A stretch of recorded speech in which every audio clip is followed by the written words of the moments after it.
Hey, Blue Table fans. This is a Huskard on Stonehorn for Age of Sigmar, but it's not really. It's on the original rectangular type base. This is a work in progress, by the way, and it's for a client playing 8th edition Warhammer Fantasy. So this has my trademark or layered organic method, and I have a lot to say about this figure. So first off, every square millimeter has about 6 layers on it, except for the skin. We're doing the skin uniformly throughout the whole army, so I've just sort of blocked it out with one single layer, and we'll get into the rest of that later. So his face here, obviously they're called Stonehorns for a reason. We've got a really nice chalky sort of gray on there, and I've worked in a lot of different colors, so his face looks really organic. I'm really pleased with how it turned out, and there's really not much to change there. I am going to detail and highlight these shields a lot more, probably his belly plate as well. Overall, there are, if you look close enough, there's areas where there's tiny little slops that need to get cleaned up.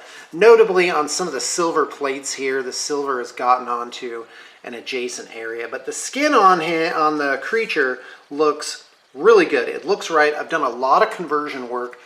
This horn here isn't normally here. This is actually the 2-seater, even though it's for a hero, and I put this chest on here like he's the paymaster, which definitely goes with the ogre theme.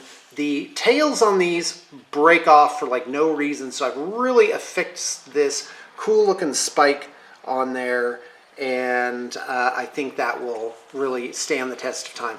I also put this quiver full of arrows for his crossbow there. That's an addition. That's like a little tiny little bit of conversion work.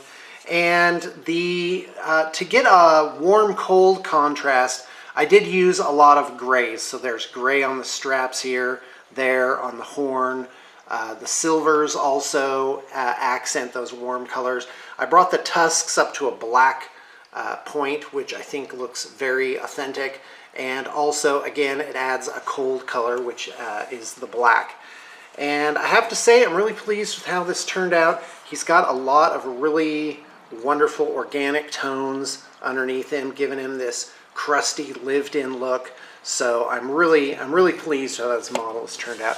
Obviously, on the base, we're lacking a static grass, but it does have the standard charred brown base edge, which we decided on for this project. But I definitely need to put on the green grass here, and there was a reason I was waiting for that. I can't remember what it was, but I found a uniform type that I like. I've got a little bit of red here on these teeth, and I'm very pleased with that turned out. It gives it the sort of like that maybe there's still some dried flesh clinging to the crevices in there.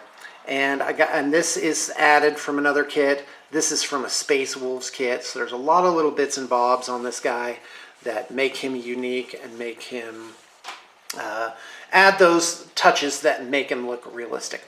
All right, guys, that's what I have to show you today. Just wait until this army is done. It will not fit on my little digital photography area. It is, I think it's over 200 figures in this army. There is so much to it, and they're going to look they're just going to absolutely make you weep. And right now, we're really on track for, in the coming days, being done with about, on the net, 45 to 50% of the total labor that needs to be done. And I'm super excited for it. Cannot wait to dive in on some of the other figures.